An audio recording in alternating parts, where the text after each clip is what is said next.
인생의 황혼기에 접어들수록 인간관계는 삶의 만족도에 지대한 영향을 미칩니다. 긍정적이고 지지적인 관계는 행복과 건강을 증진시키는 반면 부정적이고 해로운 관계는 정신적, 신체적 건강을 심각하게 훼손할 수 있습니다. 특히 노년에는 시간과 에너지가 한정되어 있으므로 불필요한 관계를 정리하고 자신에게 긍정적인 영향을 주는 사람들과의 관계에 집중하는 것이 매우 중요합니다. 다음은 나이가 들수록 반드시 피해야 하는 사람에 대해서 말씀드리겠습니다. 첫째, 부정적이고 비판적인 사람. 부정적인 사람들은 마치 검은 구름처럼 주변의 긍정적인 에너지를 흡수하고 우울함과 불안감을 전파합니다. 특히 노년에는 신체적, 정신적으로 취약해지기 쉬우므로 이러한 부정적인 기운에 더욱 쉽게 영향을 받을 수 있습니다. 끊임없이 불평불만을 쏟아내는 사람. 이들은 마치 습관처럼 세상과 주변 사람, 심지어 자기 자신에게까지 불평불만을 늘어놓습니다. 날씨, 정치, 경제, 인간관계 등 모든 것이 불만의 대상입니다. 이러한 끊임없는 불평은 주변 사람들의 정신건강을 해치고 긍정적인 대화와 관계 형성을 어렵게 만듭니다. 예를 들어, 요즘 날씨는 왜 이렇게 변덕스러워? 옛날에는 이러지 않았는데. 정치하는 사람들 하는 짓이 다 그렇지. 믿을 놈 하나 없어. 나는 왜 이렇게 되는 일이 없을까? 운이 지지리도 없어. 와 같은 말을 합니다. 식당에서 음식이 조금만 늦게 나와도 요즘 서비스는 왜 이렇게 엉망이야? 라며 큰 소리로 불평하거나 지하철이나 버스에서 사람이 조금만 부딪혀도 짜증을 내며 욕설을 하는 사람도 이러한 유형입니다. 이러한 사람들과 함께 있으면 긍정적인 사고방식을 유지하기 어렵고 자신도 모르게 부정적인 생각에 물들게 됩니다. 또한 끊임없는 불평을 듣는 것은 정신적인 스트레스를 유발하고 심리적인 피로감을 누적시킵니다. 끊임없이 비판하고 깎아내리는 사람. 이들은 다른 사람의 외모, 능력, 성격, 심지어는 사소한 습관까지 비판하고 깎아내립니다. 이러한 비판은 상대방의 자존감을 심각하게 훼손하고 정신적인 고통을 안겨줍니다. 특히 노년에는 사회적 역할의 축소와 신체 기능의 저하로 자존감이 낮아지기 쉬운데 이러한 사람들과의 관계는 노년의 행복을 더욱 심각하게 해칠 수 있습니다. 예를 들어, 그 나이에 그런 옷을 입다니 주책이야. 그렇게 해서 뭘 하겠어? 어차피 성공 못해. 넌 항상 그런 덜렁대기는 와 같은 말을 합니다. 상대방의 외모에 대해 얼굴이 왜 이렇게 부었어? 머리숱이 많이 줄었네. 와 같이 직접적으로 언급하며 상처를 주거나 상대방의 학력이나 직업을 무시하는 발언을 하는 사람도 이러한 유형입니다. 이러한 사람들과의 관계는 자존감을 낮추고 자신감을 잃게 만들며 심한 경우 우울증이나 불안 장애를 유발할 수도 있습니다. 모든 일에 부정적인 시각을 가진 사람. 이들은 긍정적인 면을 보려 하지 않고 모든 일에 부정적인 면만 부각시킵니다. 새로운 아이디어나 계획에 대해 그건 어차피 안 될 거야. 해봤자 소용없어 와 같은 말을 하며 시도조차 하기 전에 포기하게 만듭니다. 예를 들어, 새로운 취미 활동을 시작하려 할 때 나이 들어서 뭘 배우겠어? 몸만 힘들지. 라며 의욕을 꺾거나 여행 계획을 세울 때 요즘 세상이 얼마나 험한데 위험하게 어딜 돌아다니려고 라며 불안감을 조성하거나 새로운 사업 아이디어를 제시했을 때 경기가 이렇게 안 좋은데 뭘 하려고 돈만 날릴 거야 라며 부정적인 전망만 늘어놓는 사람입니다.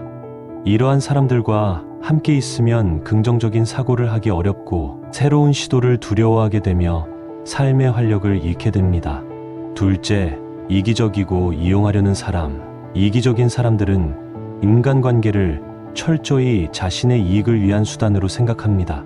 다른 사람의 감정이나 상황은 안중에도 없이 자신의 이익만을 추구하며 필요할 때만 접근하여 이용하려 하고 어려움에 처했을 때는 냉정하게 외면하는 경향이 있습니다. 자신의 이익만 생각하는 사람, 이들은 인간관계를 철저히 계산적으로 접근하며 자신에게 이익이 되는 사람에게만 관심을 보입니다. 다른 사람의 감정이나 필요는 고려하지 않고 자신의 이익을 극대화하는 데만 집중합니다. 예를 들어, 돈을 빌리고 갚지 않거나 갚더라도 차일피일 미루는 사람, 자신의 어려운 부탁만 하고 정작 자신은 다른 사람의 부탁을 외면하는 사람, 다른 사람의 아이디어나 성과를 가로채 자신의 공으로 돌리는 사람, 모임에서 항상 자신이 주인공이 되려고 하며 다른 사람의 이야기는 듣지 않는 사람 등이 이러한 유형입니다.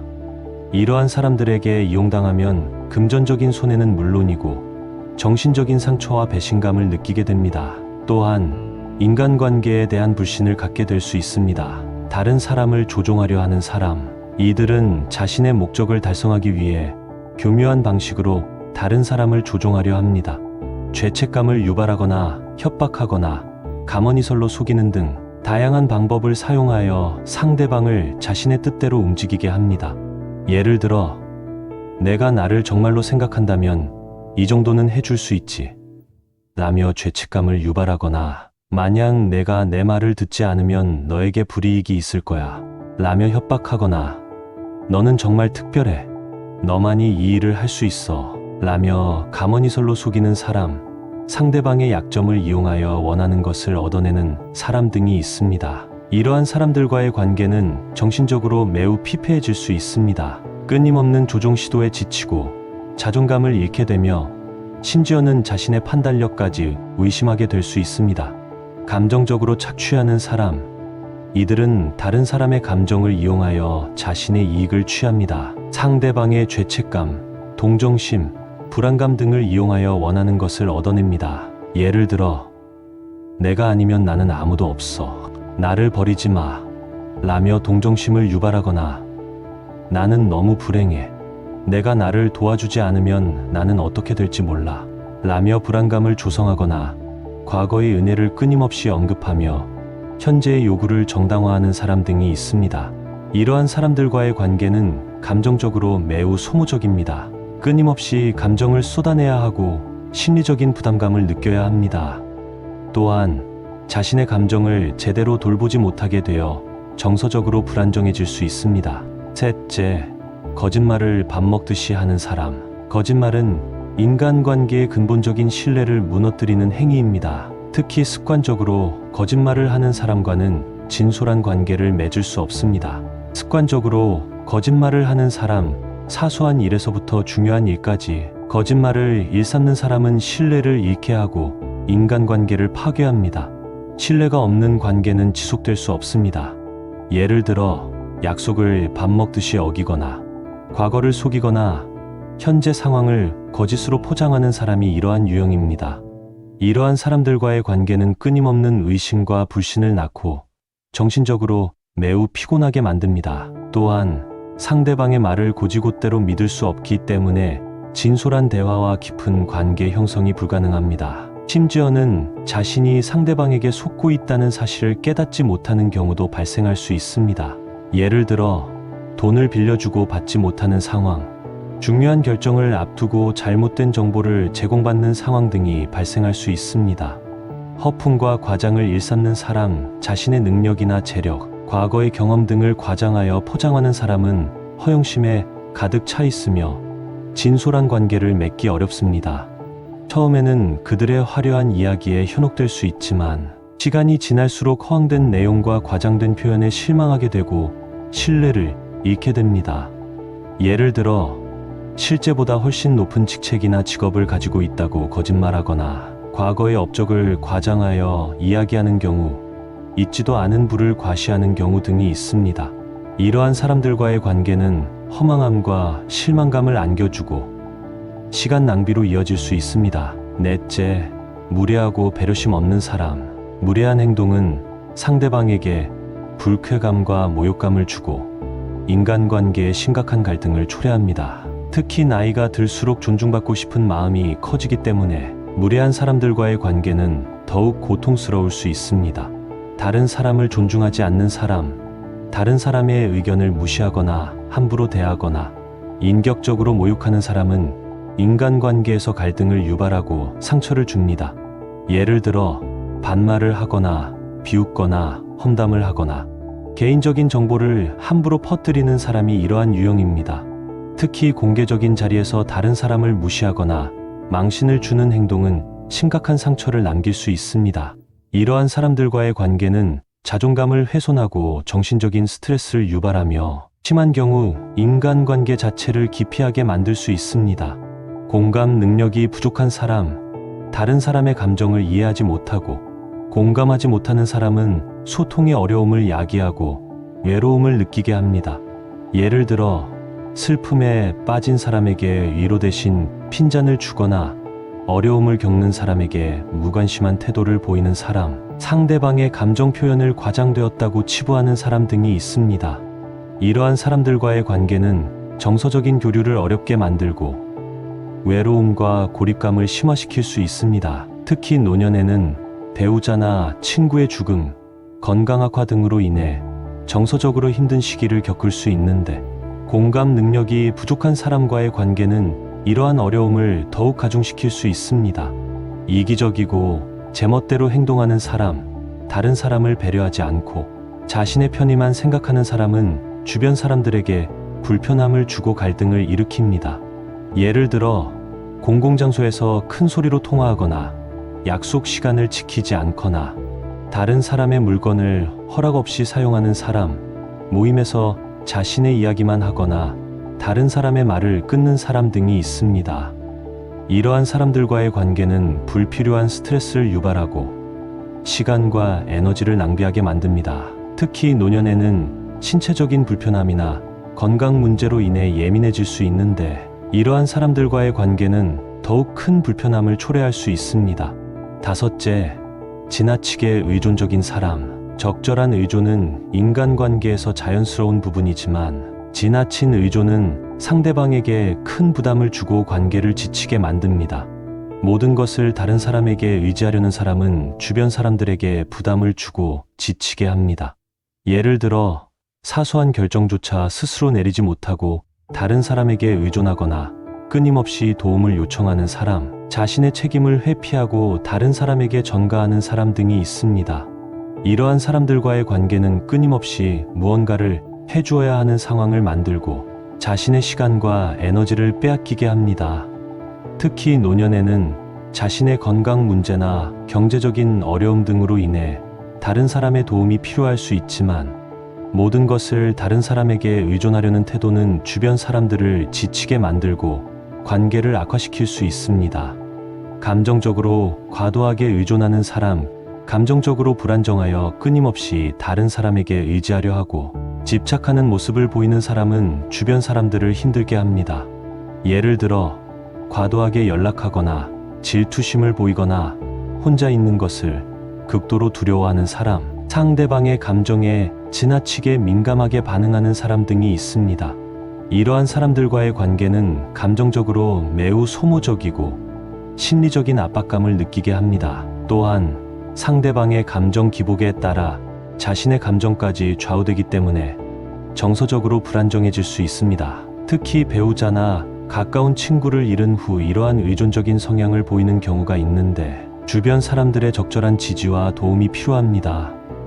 여섯째, 과거에 얽매여 있는 사람. 과거에 대한 집착은 현재를 제대로 살지 못하게 만들고 미래에 대한 희망을 잃게 합니다. 특히 과거의 영광이나 상처에 얽매여 있는 사람과는 현재를 공유하고 미래를 함께 만들어 나가는 것이 어렵습니다. 과거의 상처에 갇혀 있는 사람, 과거의 부정적인 경험에 얽매여 현재를 제대로 살지 못하는 사람은 주변 사람들에게 우울함과 불안감을 전달할 수 있습니다. 예를 들어 과거의 실패나 상처를 끊임없이 되뇌이며 현재의 기회조차 놓치는 사람, 과거에 불행했던 경험을 일반화하여 현재의 상황을 부정적으로 해석하는 사람 등이 있습니다. 이러한 사람들과의 관계는 우울한 분위기를 조성하고 함께 있는 사람까지 부정적인 감정에 빠지게 만들 수 있습니다. 특히 노년에는 과거의 회상이 많아지는 시기이지만 과거의 상처에만 매몰되어 현재를 불행하게 보내는 것은 안타까운 일입니다. 과거의 영광에만 집착하는 사람, 과거의 성공이나 지위에만 집착하여 현재의 변화를 받아들이지 못하는 사람은 주변 사람들과의 소통에 어려움을 겪을 수 있습니다. 예를 들어 내가 예전에는 말이야 와 같은 말을 자주 하며 과거를 미화하고 현재를 폄하하는 사람, 과거의 지위를 이용하여 현재의 사람들을 평가하려 하는 사람 등이 있습니다. 이러한 사람들과의 관계는 현재의 관계 형성을 어렵게 만들고 과거에 갇힌 사람과의 대화는 지루하고 답답하게 느껴질 수 있습니다. 특히 은퇴 후 사회적 역할이 축소된 시기에 이러한 성향을 보이는 경우가 있는데 현재의 삶에 적응하고 새로운 의미를 찾아나가는 것이 중요합니다.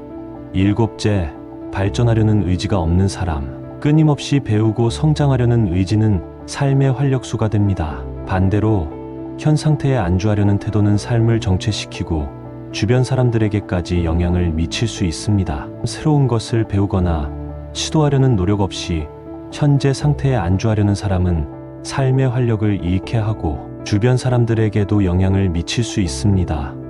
예를 들어 새로운 지식이나 기술을 배우는 것을 거부하거나 변화를 두려워하는 사람, 새로운 시도를 하려는 사람들을 비난하거나 조롱하는 사람 등이 있습니다. 이러한 사람들과의 관계는 삶의 활력을 저하시키고 새로운 시도를 주저하게 만들 수 있습니다. 특히 노년에는 새로운 것을 배우는 것에 대한 두려움이 있을 수 있지만 끊임없이 배우고 성장하려는 자세는 노년의 삶을 더욱 풍요롭게 만들어줍니다. 새로운 취미를 배우거나 봉사활동에 참여하거나 새로운 지식을 습득하는 등의 활동은 노년의 삶에 의미와 활력을 더해줍니다. 반면 변화를 거부하고 과거의 방식만을 고집하는 사람과의 관계는 답답함과 지루함을 느끼게 할 수 있습니다. 끊임없이 남 탓만 하는 사람, 자신의 잘못을 인정하지 않고 모든 것을 다른 사람이나 환경 탓으로 돌리는 사람은 발전 가능성을 막고 주변 사람들과의 관계를 악화시킵니다. 예를 들어 내 잘못이 아니야. 상황이 이래서 그런 거야.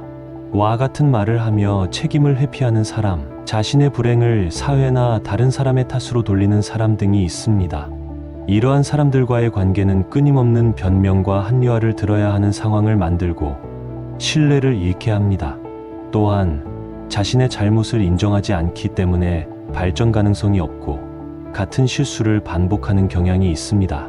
특히 노년에는 건강 악화나 경제적인 어려움 등 어려운 상황에 직면할 수 있지만 이러한 상황을 남 탓으로 돌리는 것은 문제 해결에 도움이 되지 않습니다. 자신의 상황을 객관적으로 파악하고 문제 해결을 위해 노력하는 자세가 중요합니다.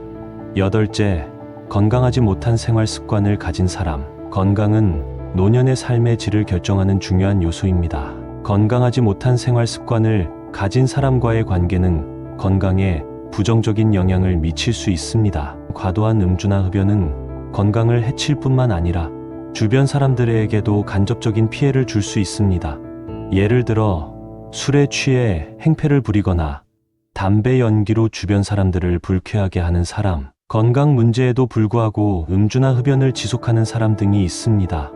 이러한 사람들과의 관계는 건강에 대한 우려를 낳고 간접 흡연 등의 피해를 줄 수 있습니다. 특히 노년에는 신체 기능이 저하되어 있기 때문에 음주나 흡연의 영향이 더욱 크게 나타날 수 있습니다. 건강을 생각한다면 지나친 음주나 흡연을 하는 사람과의 관계는 피하는 것이 좋습니다. 불규칙적인 생활 습관을 가진 사람, 불규칙적인 식사나 수면 습관은 건강을 악화시키고 정서적인 불안정을 초래할 수 있습니다. 예를 들어 밤낮이 바뀌어 생활하거나 식사를 거르거나 과식을 하는 사람, 수면 부족으로 인해 항상 피곤해하는 사람 등이 있습니다. 이러한 사람들과의 관계는 생활 리듬을 깨뜨리고 건강 관리에 어려움을 줄 수 있습니다. 특히 노년에는 규칙적인 생활 습관이 건강 유지에 매우 중요하기 때문에 불규칙적인 생활 습관을 가진 사람과의 관계는 피하는 것이 좋습니다. 아홉째, 온라인에서만 활동하는 사람. 온라인 활동은 소통의 수단이 될 수 있지만 지나치게 몰입하여 현실의 인간관계를 소홀히 하는 것은 고립감을 심화시킬 수 있습니다. 예를 들어 온라인 게임이나 SNS에 과도하게 몰입하여 현실의 가족이나 친구들과의 관계를 소홀히 하는 사람, 온라인에서만 소통하고 현실에서의 만남을 꺼리는 사람 등이 있습니다. 이러한 사람들과의 관계는 현실 세계에서의 소통 부족으로 이어지고 깊이 있는 관계를 맺기 어렵게 만듭니다. 특히 노년에는 사회 활동이 줄어들면서 고립감을 느끼기 쉬운데 온라인 관계에만 의존하는 것은 이러한 고립감을 더욱 심화시킬 수 있습니다. 온라인에서 가짜 정보를 퍼뜨리거나 다른 사람을 험담하는 사람은 사회적인 문제를 야기하고 주변 사람들에게 피해를 줄 수 있습니다. 예를 들어 확인되지 않은 정보를 사실인 것처럼 유포하거나 악성 댓글이나 허위 사실을 유포하여 다른 사람의 명예를 훼손하는 사람 등이 있습니다. 이러한 사람들과의 관계는 불필요한 논쟁이나 갈등에 휘말리게 하고 정신적인 스트레스를 유발할 수 있습니다. 특히 노년에는 정보 습득 능력이 상대적으로 낮을 수 있기 때문에 가짜 정보에 현혹되기 쉬움으로 주의해야 합니다. 열째, 과거의 잘못을 반성하지 않는 사람. 누구나 실수를 할 수 있지만 자신의 잘못을 인정하고 반성하는 것은 성장의 중요한 과정입니다. 과거의 잘못을 반성하지 않고 오히려 정당화하거나 회피하는 사람과는 발전적인 관계를 맺기 어렵습니다. 과거의 잘못을 인정하지 않는 사람, 자신의 잘못을 인정하지 않고 변명으로 일관하는 사람은 신뢰를 잃게 하고 관계를 악화시킵니다. 예를 들어 과거에 저지른 잘못에 대해 사과하지 않거나 오히려 상대방을 탓하는 사람, 자신의 잘못을 축소하거나 은폐하려는 사람 등이 있습니다. 이러한 사람들과의 관계는 과거의 갈등이 해결되지 않고 반복되는 상황을 만들고 깊은 불신을 낳을 수 있습니다. 특히 노년에는 인생을 되돌아보고 정리하는 시기이기 때문에 과거의 잘못을 인정하고 반성하는 것은 매우 중요합니다. 이러한 사람들과의 관계는 시간 낭비와 감정 소모로 이어지고 더 이상의 관계의 유지가 어렵게 느껴질 수 있습니다. 이러한 유형의 사람들을 피하는 것은 노년의 행복과 건강을 지키는 중요한 방법입니다. 물론 모든 사람에게는 장단점이 있고 완벽한 사람은 없습니다. 하지만 위에서 언급한 특징들이 두드러지게 나타나는 사람들과의 관계는 신중하게 고려해야 합니다. 자신에게 긍정적인 영향을 주고 서로 존중하고 배려하는 건강한 관계를 맺는 것이 노년의 삶을 더욱 풍요롭고 행복하게 만들어 줄 것입니다.